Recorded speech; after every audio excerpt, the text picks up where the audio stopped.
ወወልድ ወመንፈስ ቅዱስ አሃዱ አምላክ አሜን።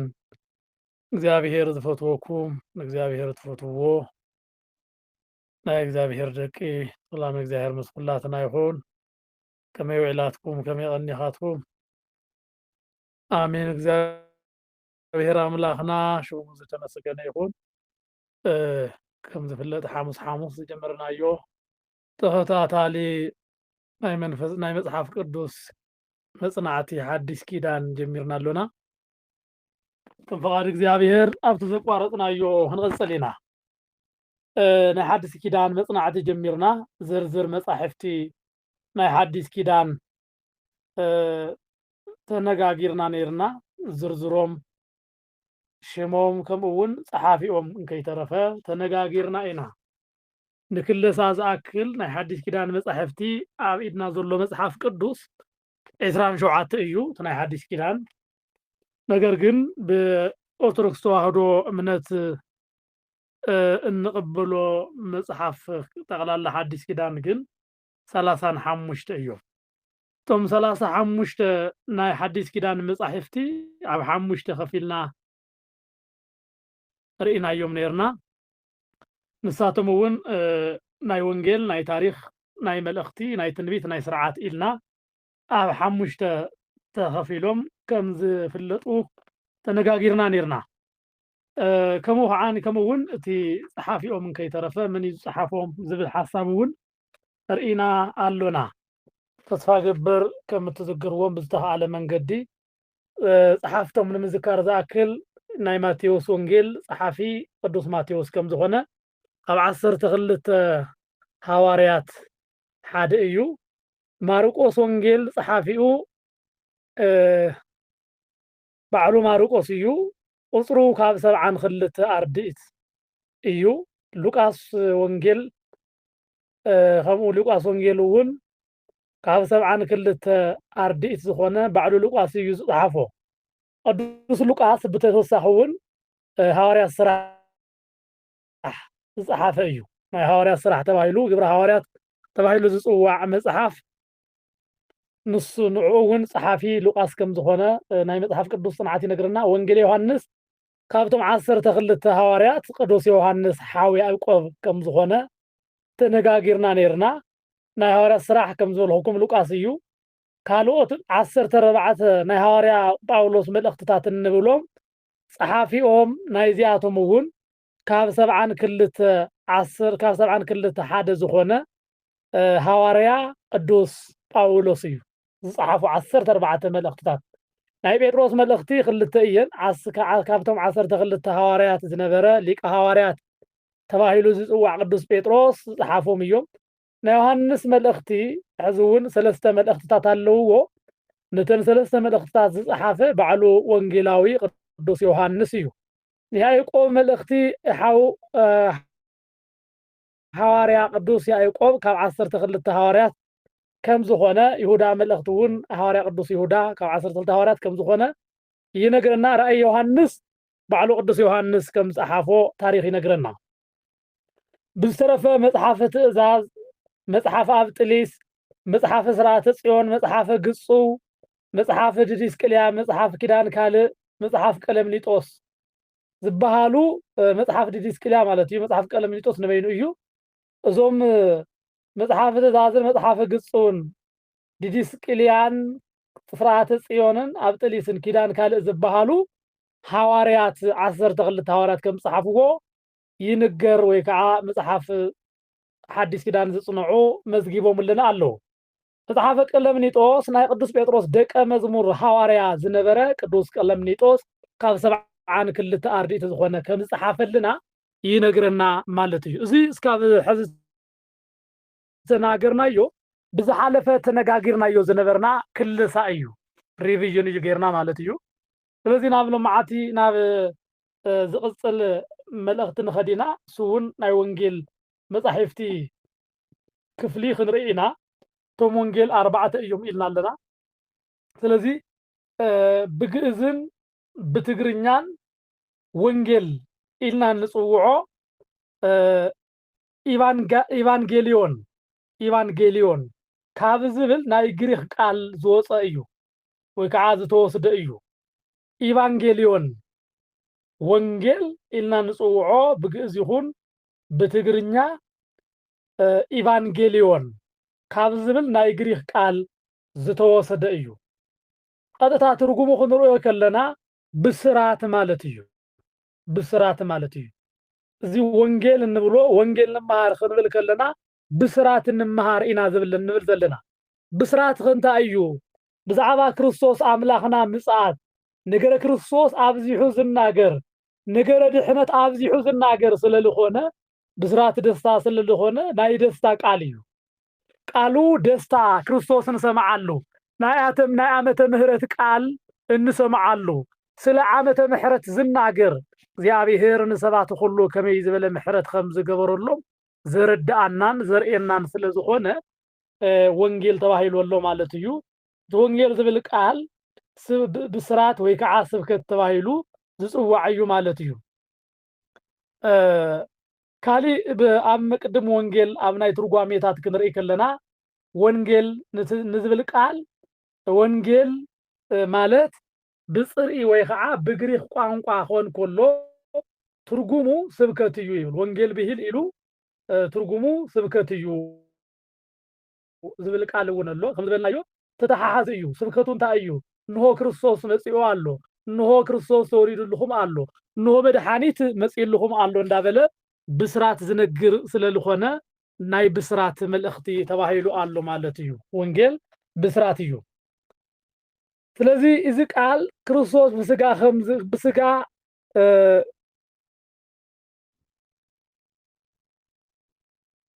እዚ ቃል እዚ ቀዲምና ክርስቶስ ብስጋ ቀድም ምምጻኡ ወይ ከዓ ክርስቶስ ኣብዚ ዓለም መጽኡ ወንጌል ቀድም ምምሃሩ እዚ ወንጌል ዝብል ቃሉ ክንሪኦ ከለና ሰባት ናይ ደስታ መግለጺ ናይ ሓጎስ መግለጺኦም ዝወሃብዎ ዝነበሩ ውህብቶ እዩ በቲ ቃል እዩ ተጸዊዑ ማለት እዩ ስለዚህ ቀደም ውህብቶ ዝወሃብሉ ናይ ውህብቶ ዕለቶም ወይ ከዓ ናይ ውህብቶ ስራሖም ወንጌል ብዝብል መልእኽቲ ይጽውዕዎ ከም ዝነበሩ ድሓር ግን እቲ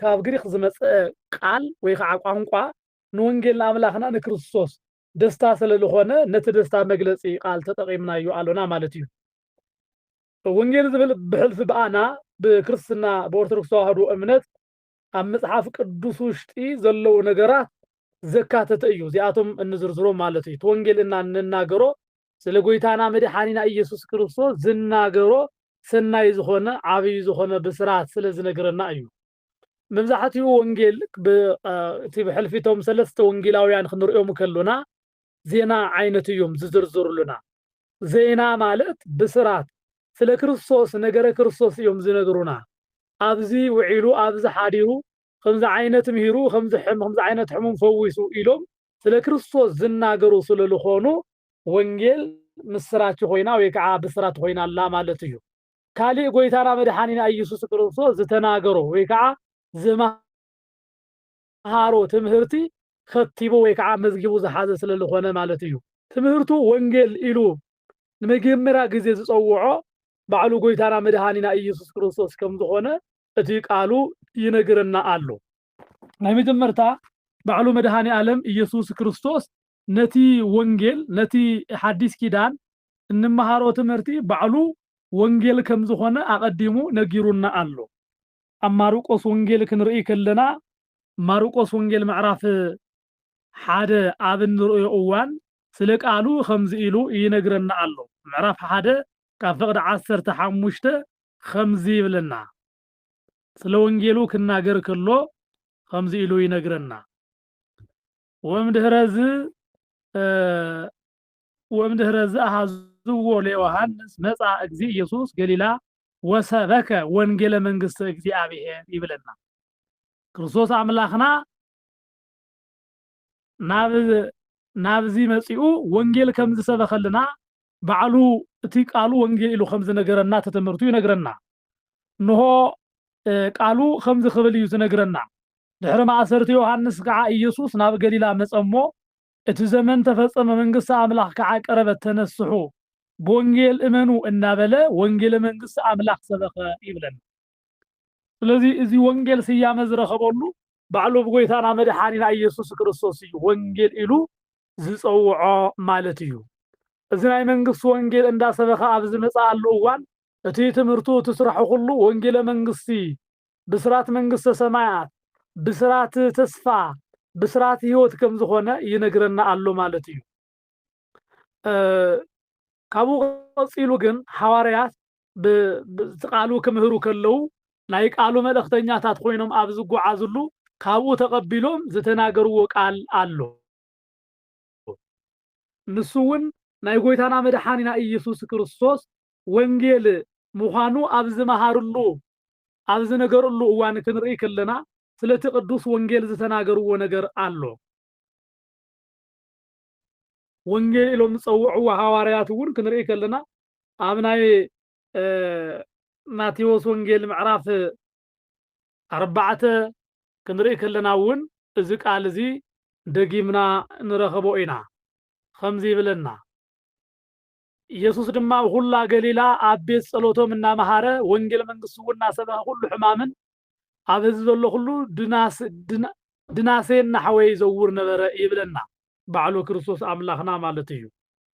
እቲ ዝመሃሮ ባዕሉ ቃሉ ሒዞም ንክኸዱ ሐዋርያት እውን ኣብ ዝነገረሎም መልእኽቲ ኣብ ዝሃቦም ክንርኢ ከለና እዚ ወንጌል ተባሂሉ ዝተሰበኸ ወይ ከዓ ወንጌል ሒዞም ንክኸዱ ኢየሱስ ኩሉ ኣብ ከተማ ኣብ ኩሉ ዓድታት ኣብ ቤት ጸሎቶም እናመሃረ ወንጌል መንግስቲ እውን እንዳሰበኸ ነበረ ይብለና። እዚ ወንጌል ስብከት ናብ መላእ ዓለም ሒዞም ንክኸዱ ንሐዋርያት ደጊርዎም ኣለዎ ማለት እዩ። ስለዚ ሐዋርያት ናቱ መልእኽቲ ሒዞም ስለልኸዱ ወንጌላውያን ተባሂሎም ኣለዉ። ናይ ብስራት መምህራን ናይ ደስታ መምህራን ተባሂሎም በዚ ምኽንያት ተፀዊዖም ኣለዉ ማለት እዩ። ጎይታና መድሓኒና ኢየሱስ ክርስቶስ ዝናገሮ ንግግር መድሓኒት ወይ ከዓ ተስፋ መንግስተ ሰማያት ስለልኾነ ወንጌል ተባሂሉ ኣሎ። ወንጌል ሓደ ዓይነት እዩ። ምክንያቱ 4 ወንጌላውያን ኣለዉ ክንብል ከለና 4 ምስራች ወይ ከዓ 4 ነገር ኣሎ ማለት ኣይኮነን። ነገር ግን 4 ሰባት እዮም ስለ ጎይታና መድሓኒና ኢየሱስ ክርስቶስ ብስራት ዝተናገሩ። እቲ ብስራቶም እቲ ነገረ ብስራቶም እቲ ነገረ ሓሳቦም ከዓኒ ባዕሉ ናይ ጎይታና መድሓኒና ኢየሱስ ክርስቶስ ስለልኾነ እዩ። ናይ ባዕልቶም ዝወሰኽዎ ነገር የለን። እቲ ናይ ክርስቶስ እዩ። ከም መልእኽታት ኣይኮነን። መልእኽታት ካብ እግዚአብሔር ዋላ ተቐቢሎም መንገዲ እግዚአብሔር እንዳመሃሩ ማዕዳን ምኽርን እንዳሃቡ ዝኸድዎ ሓሳብ ክኾን ከሎ ናይ ወንጌላውያን ሓሳብ ግን ክርስቶስ ኣምላኽና ዝገበሮ ኣብ ዝወዓለ እንዳወዓሉ ኣብ ዝሓደረ እንዳሓደሩ ይምዝግብዎ ዝነበሩ ቃል እዩ። ስለዚ ወንጌል ሓደ እዩ፣ ዝተፈላለየ ኣይኮነን።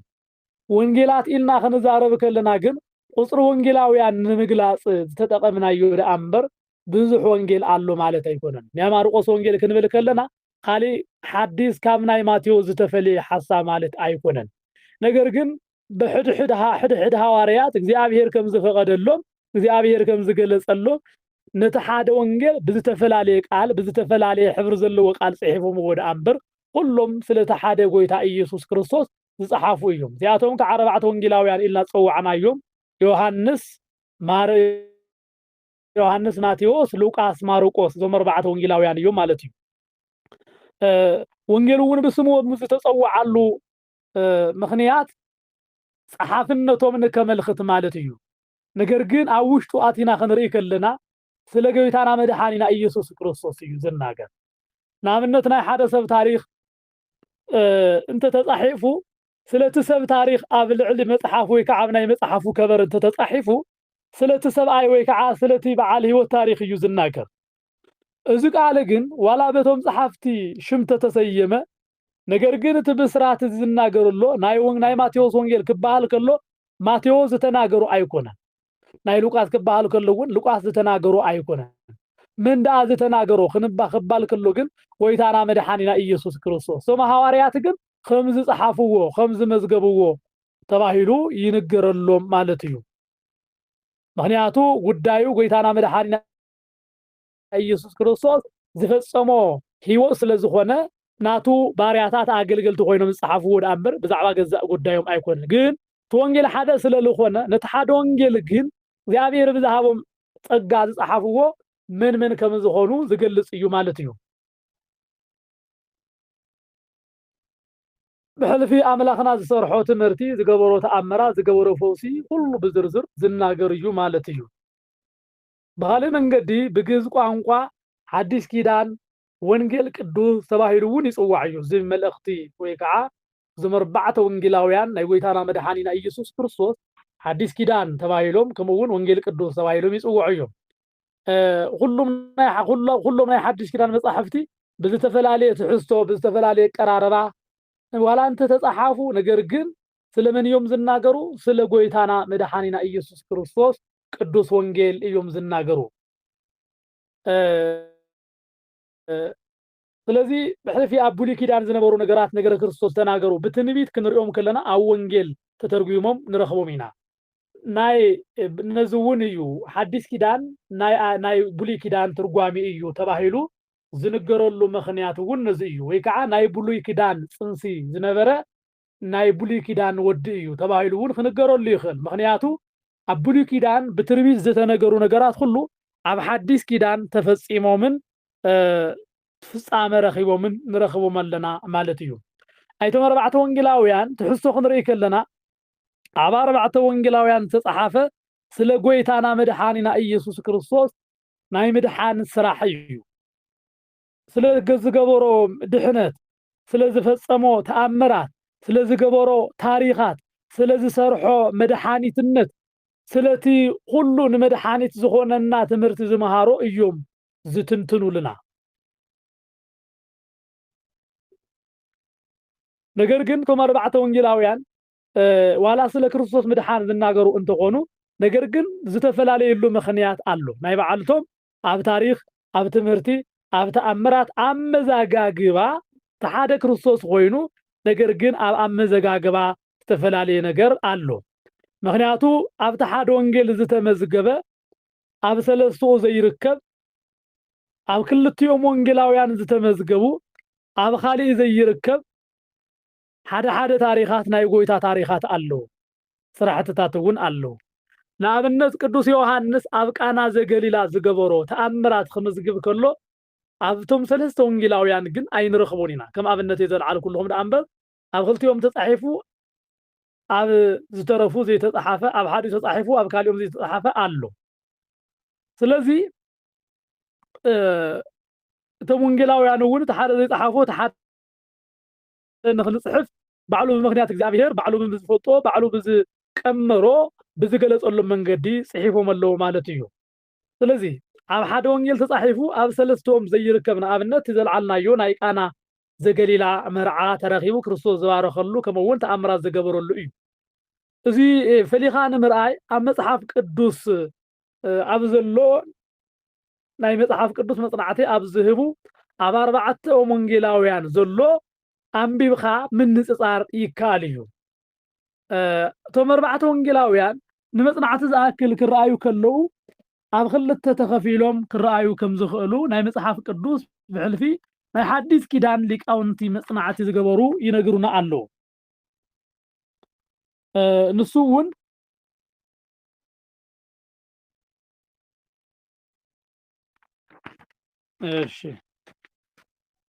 እውን ብትሕዝቶኦምን ካብ ትሕዝቶኦም ኣንጻር ብክልተ ተኸፊሎም ክረኣዩ ከም ዝግብኦም ይናገሩና ኣለዉ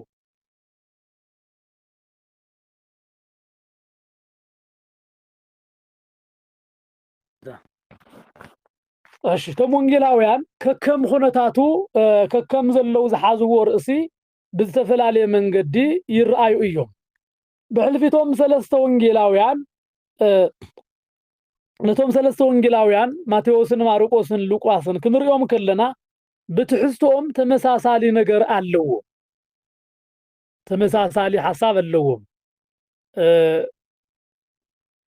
ብኻልእ ኣፀዋውዓ ወይ ከዓ ብግሪክ ቋንቋ እውን ሲኖፕቲክ ተባሂሎም ይጽውዑ ወይ ከዓ ሲኖፕቲክ ጎስፕል ተባሂሎም ይጽውዑ እዮም እዚ ማለት ናይ ግሪክ ቋንቋ ክኾን ከሎ ካብቶም ኣርባዕተ ወንጌላውያን ንሰለስቲኦም ወንጌላውያን ዝወሃብ እዩ እዚ ከዓ ሲን ቱጌዘር ብሓደ ምርኣይ ኣብ ሓባር ጌርካ ምርኣይ ወይ ከዓ ተመሳሳሊ ትሕዝቶ ስለዘለዎም ንማቴዎስን ንማርቆስን ንሉቃስን ወንጌል ዝተነግረሎም እዮም ሲኖፕቲክ ዝብል ናይ ግሪክ ቋንቋ ነቶም 4 ወንጌላውያን ሲን ቱጌዘር ብዝብል ሓሳብ ብሓደ ዓይነት ብሓደ ትሕዝቶ ዝረአዩ ቶም 3 ወንጌላውያን ብትሕዝቶኦም ክንሪኦም ከለና በብዙሕ ክፍለ ንባቦም ዝመሳሰሉ ነንበዓልቶም እውን ዝተተሓሓዙ ነንበዓልቶም እውን ምሳሕ ዝኾኑ ስለዝኾኑ ዝተዋሃቦም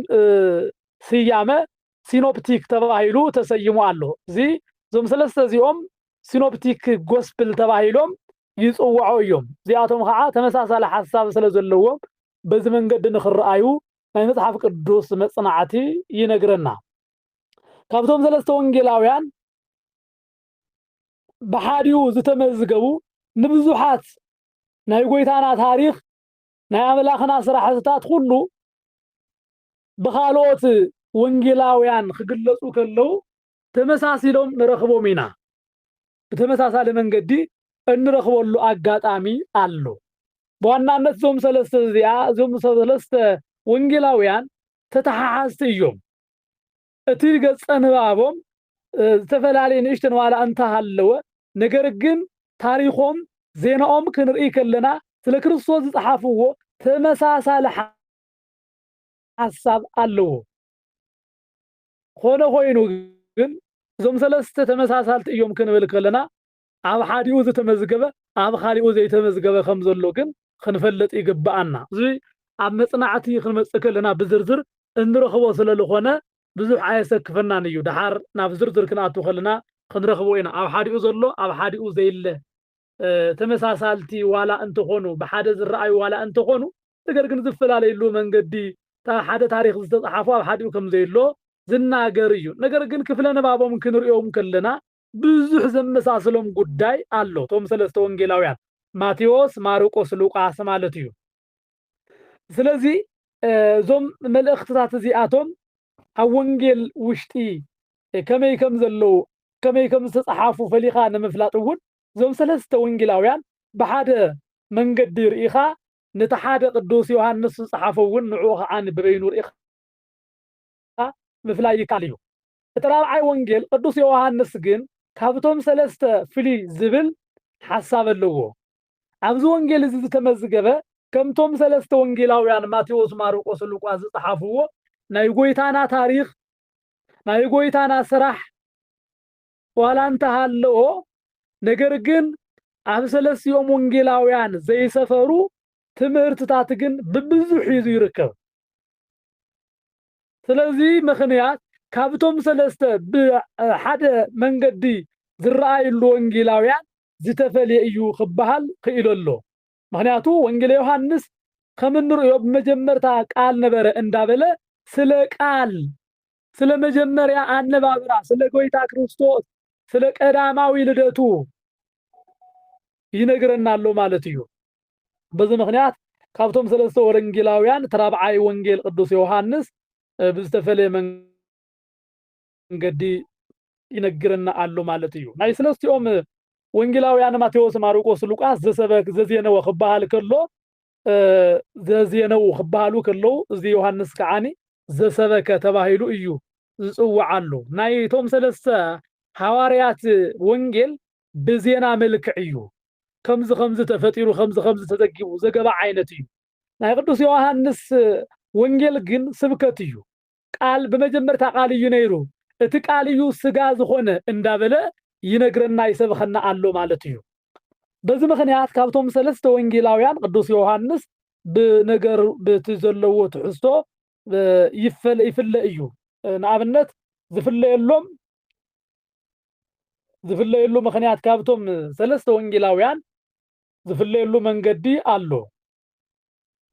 ናይ ጎይታና መድኃኒና ኢየሱስ ክርስቶስ መዋዕለ ስብከቱ መዋዕለ ዘመኑ ትስብኢቱ ናይ ሰውነቱ ነገር ናይ ስጋኡ ነገር ኣስፊሖም ክጽሕፉ ከለው ቶም 3 ወንጌላውያን ብዛዕባ ነገር ኣተዓባብየው ኣዋላ ኣው ኸመይ ከም ዝተወልደ ዓልየቱን ከይተረፈ ካበይ ናበይ ከም ዝኾነ ብዝርዝር ወልደ ዳዊት ኢሉ ማቴዎስ ከምውን ሉቃስ እውን ካብ ላዕሊ ጀሚሩ ካልኦት እውን ማርቆስ እውን ናይ ምጻጻው ታሪኽ ዝሰብኹና ክኾኑ ከለው ዮሐንስ ግን ስለ ቃል ካብ ሰማይ ስለ ምውራዱ ናይ መለኮቱ ነገር ሰለስቲኦም ብዛዕባ ስጋው ወይ ከዓ ትስብኢቱ ሰብ ስለ ምዃኑ ኣብዚሖም ክናገሩ ከለው ቅዱስ ዮሐንስ ግን ነገረ መለኮቱ አስፊሑ ይገልጸልና አሎ ማለት እዩ። በዚህ ምክንያት ከዓ ብዘለዎም ትሕዝቶ ምልዓሊነት ሰለስቲኦም ወንጌላውያን ወንጌላት ዘበምድር ተባሂሎም ይጽውዑ ወይ ከዓ ኤርዝሊ ጎስፕልስ ተባሂሎም ይጽውዑ። ወንጌላት ዘበምድር ስለ ምድራዊ ህይወቱ ስለ ተዓባብያኡ ስለ ነባበራኡ ስለ ዘሕለፎም ተአምራ ስለ ዝገበሮም ነገራት ኣብዚሑ ስለ ዝገልጽ ኤርዝሊ ጎስፕልስ ወይ ከዓ ወንጌላት ዘበምድር ተባሂሎም ይጽውዑ አለው ማለት እዩ። ይጽውዑ አለው ያቶም ስለ ሰብ ምድራዊ ነገር ስለ ዝናገሩ እተራባይ ወንጌል ዮሐንስ ግን ስለ ሰማይ እዩ። ሰማያዊ ወንጌል ስለ ሰማይ ስለ አነባብራው በኽብሪ መሰቡ ማዕረ በመዃኑ አነን አብን ማዕረ ኢና እንዳበለ ዝናገሮ ዘሎ ናይ እግዚአብሔር ቃል ወሙን በመጀመርታ ቃል ዝነበረ ቃልውን ስጋ ሆነ እንዳበለ ስለ ሰማያዊ አምላኽና እግዚአብሔር ይናገር አሎ። በዚህ ይፈላል እዮም ቶም ሰለስተ ወንጌላት ካሉ በካል መንገዲ ኢየሱስ ክርስቶስ ብዘመሃሮ ዘመኑ ካብ ገሊላ ናብ ኢየሩሳሌም ካብ ዝወጾም ግዚያት ተሓደ ማለት ብዕለተ ዓርቢ ብቀራንዮ ኣብ መልዕልተ መስቀል ቀድሚ ሞዓሉ ሓደ ሰሙን ዘሎ ሆሳዕና ንዳዊት ወዲ ተባሂሉ ዝተመስገኖ ዝኣተወሉ ኩነታት መዝጊቦም ኣለው። ዚያቶም ማለት እዩ ካብ ገሊላ እስካዕ ኢየሩሳሌም ዝነበሮም እስካዕ ሆሳዕና። ቅዱስ ዮሐንስ ተራብዓይ ወንጌል ግን ካብ ገሊላ ናብ ኢየሩሳሌም ዝወፃ አለን 4 ግዚያት ሁሉ መዝጊቡ ንረኽቦ ኢና። ሓደ ጊዜ ከም ዝወፀ ክናገሩ ከለው ቅዱስ ዮሐንስ ግን 4 ጊዜ ከም ዝወፀ መዝጊቡልና አሎ ማለት እዩ ቅዱስ ዮሐንስ። ቶም ሰለስተ ወንጌላውያን በካለ መንገዲ ብገሊላን ከባቢአን ከምውን ኣብ መወዳእታ ናብ ኢየሩሳሌም እንዳተጓዓዘን ከሎ ናብ ኢየሩሳሌም ምስኣተወ ዝመሃሮን ስርሖን ብስፍሓት መዝጊቦም አለው። ቅዱስ ዮሐንስ ግን በገሊላ በሰማርያ በይሁዳ እንዳተመላለሰ ዝሰርሖም ነገራት ሁሉ በዝርዝር ዝመሃሮም ትምህርቲ መዝጊቡልና ንረኽቦም። በዚያቶም ሁሉ ቅዱስ ዮሐንስ ካብቶም 43 ወንጌላውያን ይፍለእ እዩ ማለት እዩ። ናይ 4 ወንጌላት ክፍለ ንባባት ክንርኢ ከለና ካብቶም 3 ወንጌላት ክፍለ ንባባት ተመሳሳል ብዙሕ ተመሳሳልነት ከም ዘይብሎም እዩ። ተራብዓይ ወንጌል ክንሪኦ ከለና ብትሕዝቶኡ በአቀራርባውን ከይተረፈ ካብቶም 3 ወንጌላውያን ይፍለእ እዩ። መን ቅዱስ ዮሐንስ ጻሓፎ ማለት እዩ። መብዛሕትኦም ተመሳሳልነት ዘለዎም እቶም 3 እዮም። ዝኾነ ኮይኑ ግን ኣብቶም 4 ወንጌላውያን ክፍለ ንባባት ማእኸል ኣብቶም 3 ወንጌላት ውሽጢ ተመሳሳልነት ዝርከበሎም ተወሰኑ ክፍለ ንባባት ክንርኢ ከለና ናይ መጥምቅ ዮሐንስ ምስክርነት ናይ 5 እንጀራ ኣብዚሑ ምምጋብ ከምውን ያቶም እቶም ዓሳ አበርኺቱ ምምጋቡ ስቅለቱ ትንሳኤኡ እዚያቶም ኣብ 3 ወንጌል ዝተመዝገቡ እዮም። እዚያቶም ሁሉ ኣብ ቅዱስ ዮሐንስ እውን ዝተመዝገቡ ዋላ እንተኾኑ ኣብ ቅዱስ ዮሐንስ ነገር ግን እሽተን ዝፈላለሉ መንገዲ ኣሎ። በምንታይ እዮም ዝፈላለዩ ተባሂሉ በአጻሕፋ ክኾን ይኽእል እምበር ኣብ 4 ወንጌላውያን ክርከቡ ዝኽእሉ እዮም ማለት እዩ። ስለዚ ብሰፍሓት ናብቲ ወንጌል ክመጽእ ከለና ምናልባት ከይወሳሰበና ወይ ከዓ ሕሱስ ከይብለና ምእንታን ብዝርዝር እግዚአብሔርን ተፈቂዱ ኣብ ዝቅጽል ብዝርዝር ስለንርእዮም እዞም 4 ወንጌላት ዝራኸቡሉ ስለ ጎይታና መድኃኒና ኢየሱስ ክርስቶስ ብምንጋሮም ግን ሁላቶም ብናይ ኢየሱስ ክርስቶስ ታሪኽ ብዛዕባ ሰማያዊ ህይወቱ ይኹን ብዛዕባ ምድራዊ ኣነባብራው መጻጻው እንተኾነ ሁሎም 4ቶም ዋላ ስለ ጎይታና መድኃኒና ኢየሱስ ክርስቶስ ቃል ምዃኑ ግን ሓደ ይገብሮም ማለት እዩ ሓደ ይገብሮም ማለት እዩ ስለዚህ ዞም ኣርባዕተ ወንጌላውያን ዝጸሓፍዎ ታሪኽ ከምዚ ክዝመስል ወይ ከዓ ኢየሱስ ክርስቶስ ዝዝክር ስለ ሰማያዊ ህያውነቱ ስለ ምድሪ ኣመጻጽኣው ምሳቡ ሓደን ማዓረን ምዃኑ ዝገልጽ ቃል እዩ ካብቶም ሰለስተ ኣካላት እቲ ሓደ ኣካል ናብዛ ምድሪ መጽኡ ስጋ ማርያም ከም ዝለበሰ